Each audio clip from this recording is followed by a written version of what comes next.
Welcome again to another edition of Matters of the Heart, brought to you by Haverhill Community Television and Pentucket Medical Associates. I'm Seth Bilazarian, a cardiologist with PMA, and I'm very happy to have a special guest with us this week, Dr. Garrett Bomba, the medical director of ExpressCare at PMA. And Dr. Bomba is going to introduce us to some topics that I think are really potentially interesting. I know will definitely be interesting to me, but interesting to our audience. And the topic that I asked him to talk about for this program is the issue about respiratory infections. You know, what do you do when you have a cold, some kind of flu-like symptoms? People call it the grip. When do I have to worry as a patient that this is something maybe potentially more serious that really requires some kind of evaluation? So that's the general topic for today's program. But before, I want to ask Dr. Bomba, who's been the medical director for now a year and a half of ExpressCare at PMA at the Riverwalk site, what's the difference about the urgent care center now than the one that we have always had since he came, and what kind of initiatives are happening there, what kind of general things are happening at ExpressCare? So welcome to our show. Thank you very much. It's a pleasure. But thanks for joining me. But tell us, before we launch into this topic that I'm excited to hear about your thoughts about regarding respiratory infections, tell us a little about what's going on in your year and a half at ExpressCare. Well, as you said, Pentucket Medical has had a urgent care or a walk-in clinic there for many years, over 10 years, from what I understand. And I think it was initially brought to be by some family practice docs who were interested in bringing people in who had some minor illnesses, and they could see them quickly and then get them out fairly quickly with the medicines they needed. Over the past year and a half, the initiative that we've been pushing now is to kind of ramp up those services. We now have X-ray, ultrasound, CAT scan. Sometimes we can get MRI if it's needed. We have a full complement of laboratory tests that we can do there. And we also do some procedures there that hadn't been done. So it's really now more of an urgent care center and not a walk-in center. We can suture wounds, pretty complex wounds, as we do in the emergency department. We can IND or cut open abscesses and clear those out and get those infections taken care of for you. We can take care of closed simple fractures. We can do splinting and casting. So we really have a pretty good product, and it helps people stay out of the emergency department, which is basically one of our biggest goals. Great. And one of the things that you said that I want to just emphasize that I want to remind our audience is that you mentioned that in the past the urgent care center was by very capable primary care doctors or family medicine doctors, but you are an emergency room physician. You're a board-certified, trained emergency room physician that did that for many years. So you bring a sort of different level of expertise to these kinds of problems. A different level of expertise and a different perspective. I saw the frustration on patients' faces when they were in the emergency department for not necessarily an emergent issue. You know, certainly, you know, when your child has a sore throat and is crying at 3 o'clock in the morning, that is an emergency to you. But when you go into an emergency department and there's, you know, heart attacks and strokes, the physician may not get to you for 3, 4, 5 hours. And that emergency that parent felt isn't really taken care of quickly enough. So here at Pentucket ExpressCare, I feel like I'm doing these patients a pretty good service by seeing them under an hour, diagnosing them with their problem and getting them the medications that they need. Well, I would certainly reiterate that the satisfaction level is pretty enormous for patients that I've heard, my patients who have used the services there. So let's now change. So thanks again for that introduction on Pentucket ExpressCare. Let's focus on today's program, which is this whole respiratory infection question.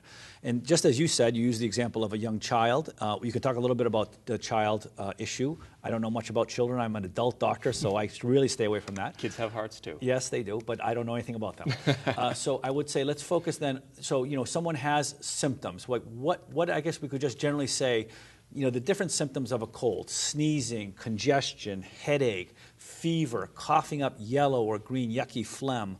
What is the point where I can say, I can wait another day? Give me a little bit more time on this. Chicken soup, fluids, rest, Tylenol. Can I wait another day and see my primary care doctor 1 or 2 more days? Or when is it I'm really getting to the point where I really need to be seen, because this could be something really serious, maybe even life-threatening? Mm-hmm. Well, the most important thing is chicken soup, for sure. I think you hit on a couple of very important things: Tylenol or ibuprofen, you know, for treatment, and the chicken soup, of course, mom's chicken soup. So I think your question being, you know, when do I start to worry? Well, when you have an upper respiratory tract infection, you're going to have fevers, sometimes body aches, sometimes mild headaches, sore throats, cough, runny nose. All those things are normal. And those can last 10 to 14 days in some cases. When I really think you should start worrying is if you have bad headaches, neck pain, fevers over 104 for 4 or 5 days, confusion, vision changes, weakness, shortness of breath, chest pain. Those are the times that I think you should start thinking about seeing a doctor. But I would say at any time that you're worried about the symptoms that you have, that you should consult your doctor. But you just used something that I was actually surprised. You said 104 fever for 4 or 5 days. Do you really think someone with a fever that high should even wait that long? Well, a fever is a natural response to an infection, whether it be viral or bacterial. And if you have a virus, you're going to have a fever for a few days. And 100.4 fever is not dangerous. It's just your body's response to that virus or bacteria and trying to fight that infection. You can control the fever, which certainly makes us feel more comfortable, Tylenol, ibuprofen. But if that fever persists for, quite a while, I think it's important that you do see your doctor. And I always say that if you don't feel comfortable with the symptoms you're having, follow up with your doctor or come to the ExpressCare.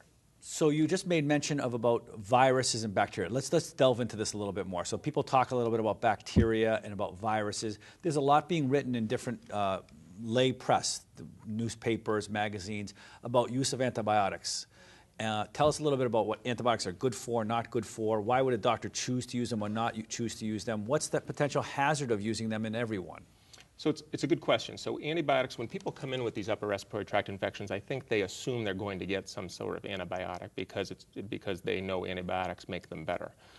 The problem with antibiotics is that they only treat bacteria, where upper respiratory tract infections can be caused by not only bacteria but also viruses. And are antibiotics good for those viruses? No, antibiotics do not treat viral illnesses. And the problem is over 90% of the upper respiratory tract infections that we see are viral.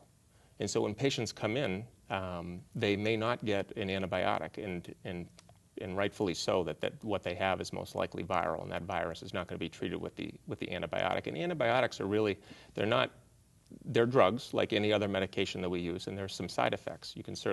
Antibiotics can create diarrhea. They can create resistance to certain bacteria. So, the community as a whole is put at risk if there's certain resistances to antibiotics if we use them too many times. So let's just take a moment on that. Can you explain a little bit more what you mean by resistance? So if people take some antibiotic, and a common antibiotics people might use are maybe amoxicillin or augmentin, or sometimes people use a drug called azithromycin or Z-Pak. These are commonly used respiratory infection drugs. Very true. If those were used a lot, what would it mean, resistance? So what happens is bacteria, and other microorganisms are very, very smart. They learn to work around the antibiotics function. And then those bacteria that have survived the antibiotic treatment are then in that person, can be transmitted to another person and create an illness that won't respond to that antibiotic. So if you took so to use the example that you said, if someone took an antibiotic and maybe didn't need it because they were having a viral infection, it could change their bacteria that they have in them, so the next time they get sick, that infection could not be fought off with the usual antibiotic. That could happen, yes. So that's the fear of this resistance problem. Exactly. So that's why, as a community and as physicians, we should be cautious about using antibiotics excessively or when they're not beneficial. Absolutely. Okay, so that's the virus and the bacteria. Help us understand how a skilled physician like you, who's got a lot of experience, can distinguish that. If I came to you and I expressed some things, what are some things that I can be more concerned that this probably is a bacteria that might be something that would benefit an antibiotic versus more likely not to be a bacterial infection? Okay. Well, along with the clinical skills that we learned in medical school, we also have testing that we can do, not only in the ExpressCare, but in the emergency department in your physician's office. We can test for, if you have a sore throat along with your symptoms, we can get a rapid strep test. They can test for strep throat, and if that comes back positive, you certainly need an antibiotic to treat for that. There are certain signs and symptoms. If you had a cough for a few days, usually over 4 or 5 days, and you're breathing quickly, the physician can hear what are called rales or crackles in the lung, and that indicates that there's potentially a pneumonia there. Those can be viral, but I think that if you hear the pneumonia and the patient is sick enough, that we usually cover with antibiotics just in case it is bacterial. And of course, we can always get a chest x-ray to see if there is a pneumonia there. There's flu testing now. We can do rapid flu testing. So if we suspect that a patient does have a certain virus, and we can test for the flu and say, well, we know this is not bacterial, you do have the flu.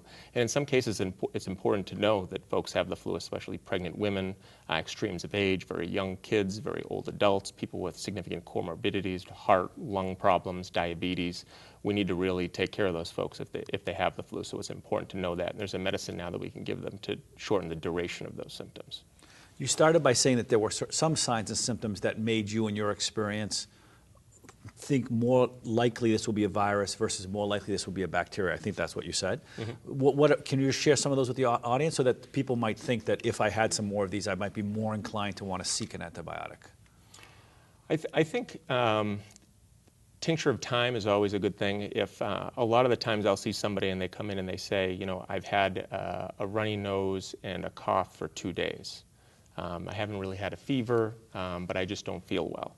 And I think in that case, it's, you know, you can give it a little bit more time to let that either illness develop or resolve, or it'll worsen to the point where the physician is going to see some red flags to tell them that maybe this is bacterial. So severity of illness, I guess, is the short answer on that part. I would say severity of illness, although the flu can be very, very severe, and other flu-like syndromes can be very severe as well. So I don't think there's, you know, there's a list of rules that I could give you to say, you know, these things definitively tell, you know, you or your doctor that you have a virus versus a bacteria. And to your point, you brought up before about the color of the sputum or the drainage. So they actually did research, believe it or not, on the color of things that came out of people's bodies. And they found that people who had purulent or, you know, green or yellow discharge from either their nose or their sputum. Very thick kind of stuff. Very thick, green, yes. Yellow. 95% of the time, the people with that type of sputum had a virus. Okay. Which is interesting because, you know, myself as a patient, when, you know, before I knew this stuff, and other people who do come in to see me, one of the first things they say to try to persuade, you know, the antibiotic out of me would be, you know, I've been sick for 3 days, you know, I'm blowing out just this green, thick sputum, and that doesn't necessarily mean that it is bacterial. Okay. And you did say some special groups are of greater concern. So again, thinking about our audience and patients at home, you mentioned some extremes of age. It might be people that you would want to encourage to be seen earlier. Can you review those as well as maybe some people who have certain diseases that might be groups that might want to be seen earlier when they have any of these types of respiratory symptoms? Sure. I would say under the age of 1, I would say over the age of 60. I would also say people with diabetes, cardiovascular disease, COPD, asthma, things like that, things that can affect your respiratory system and obviously your immune system in some way. Okay. And so we've been sort of, I think, dancing around a little bit the idea of the goal, of course, of any physician-patient interaction is to figure out what the problem is, treat it, but underlying is in our role in outpatient medicine, yours and mine, is to say, does this patient need something more? And we started off our program reviewing all the services available at ExpressCare, but talk a little bit about maybe sometimes where a patient really does need to go for inpatient admission in the respiratory realm. What circumstances might someone really need to be sent off from ExpressCare directly for admission? Well, I think one of the biggest things would be shortness of breath. We do see a lot of people who come in, say they have asthma or they have COPD and they have pneumonia. Or they could have a viral respiratory tract infection as well, I guess. And so does a pneumonia, if you detect a pneumonia through either exam or testing such as X-ray, does that immediately mean admission? Not necessarily. I mean, I think that the recommendations are, depending on your age, that, you know, I think that the older we get, the more dangerous pneumonia can be. But I think that, you know, medical care nowadays and the antibiotics that we have to fight pneumonia are very good, and I think we can keep a lot of people out of the hospital. And people who typically, the elderly folks who do come to see me with a pneumonia that we find that day are typically looking well enough that they aren't interested in going to the hospital, and they're willing to try it at home. And of course, you know, as their physician for the day, I'm willing to go ahead and, you know, give them the antibiotic and see how things go with, of course, you know, strict instructions that if things do worsen, to go to the emergency department. And, you know, there are vital signs are always very, very important. We keep a close eye on those things. I think most importantly would be their oxygen saturation, making sure that their lungs are delivering the oxygen that they need to the bloodstream. So you specifically said the associated illnesses of lung disease, either asthma or emphysema, COPD, are really sort of high-risk markers of somebody who might need admission and therefore should be evaluated. Are there any other illnesses other than, you mentioned cardiovascular disease, any other illnesses that you might think we should alert our audience to? Let's say diabetes, obviously, any sort of immune condition where your immune system doesn't work correctly to fight the infection. We talked about extremes of age. I think those are big ones that I would worry about for sure. So what happens in your practice? This happens to me sometimes as a physician. A patient will say, I know that doctors don't like to give antibiotics, but I always get sick, and it's really reliable for me to take a certain antibiotic to help me resolve this more quickly. What's the answer to help our audience about that? Well, you know, have you heard this? I probably every other patient Okay. that I see tells me a story just like that, Okay.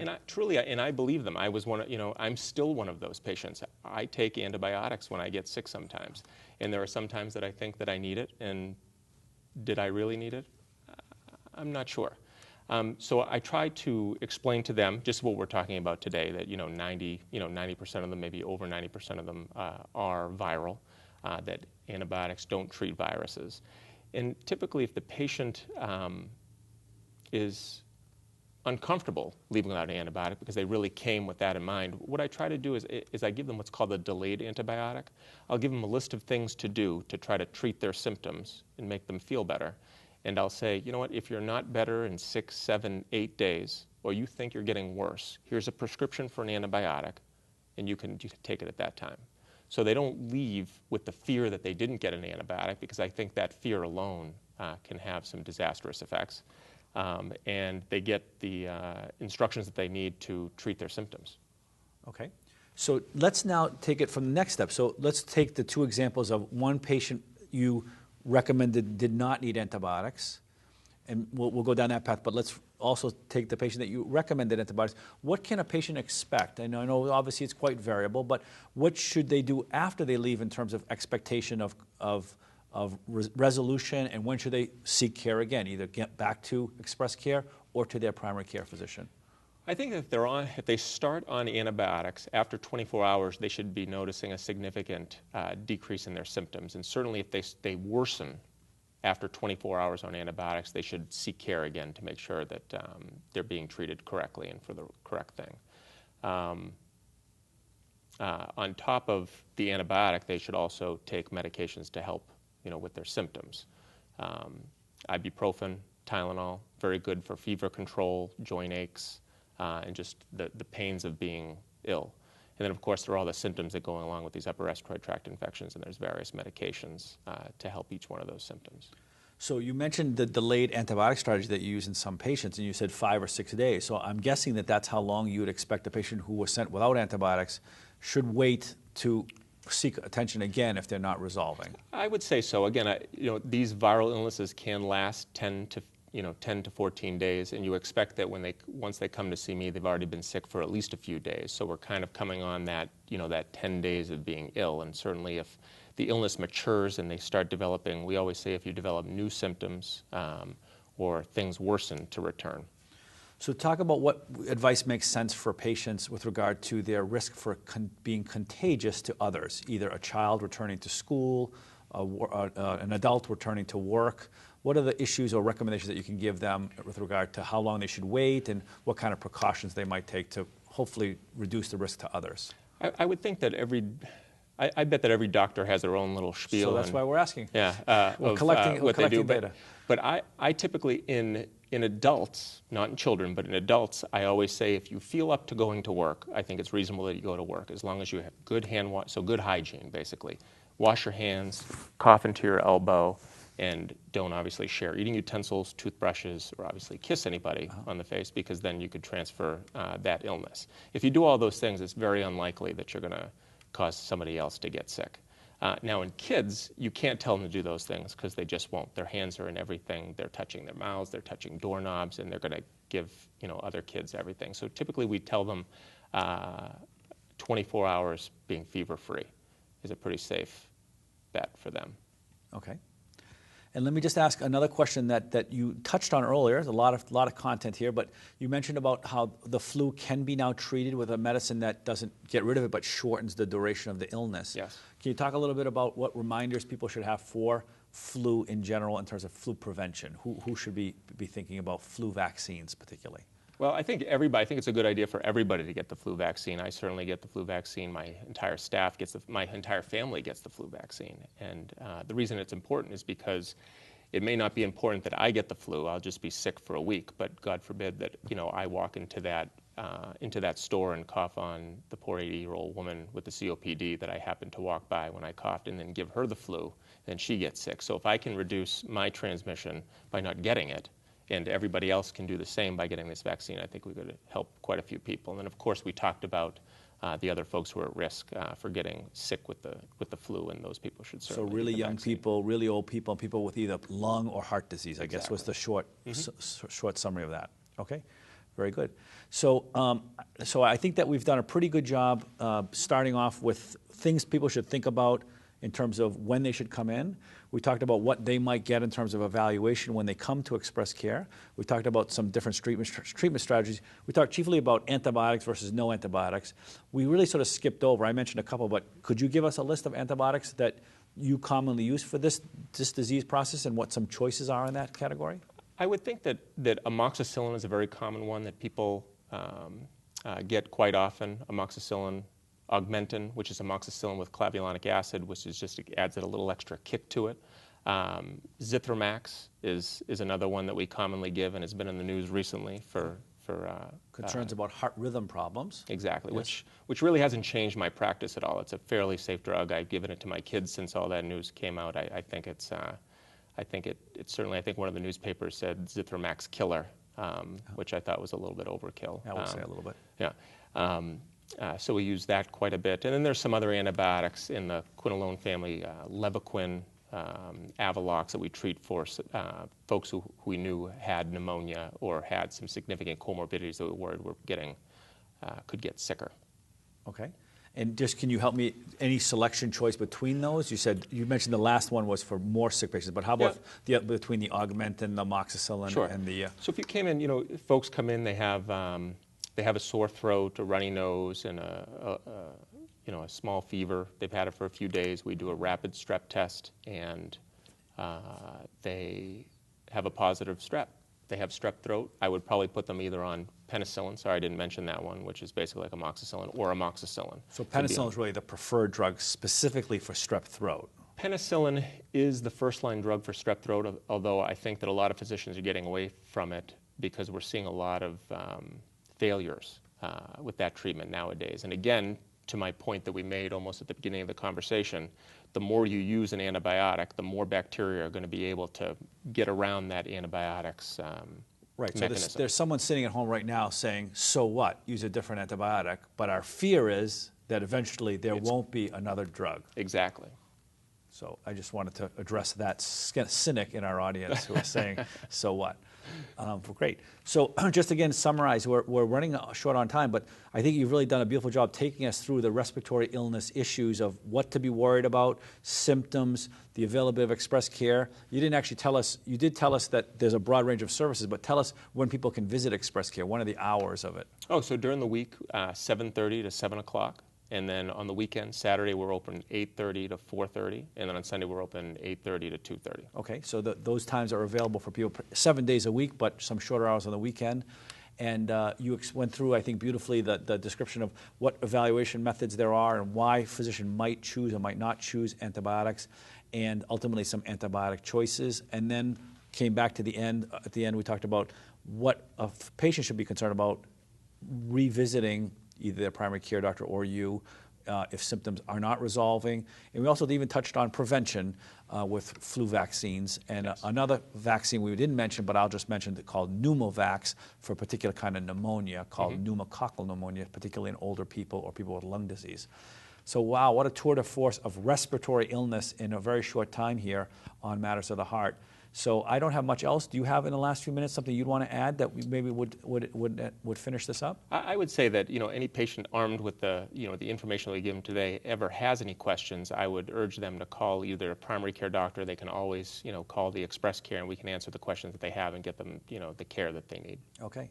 Well, I thank you again. Dr. Garrett Bomba joined me today on Matters of the Heart. He is the medical director of ExpressCare at PMA.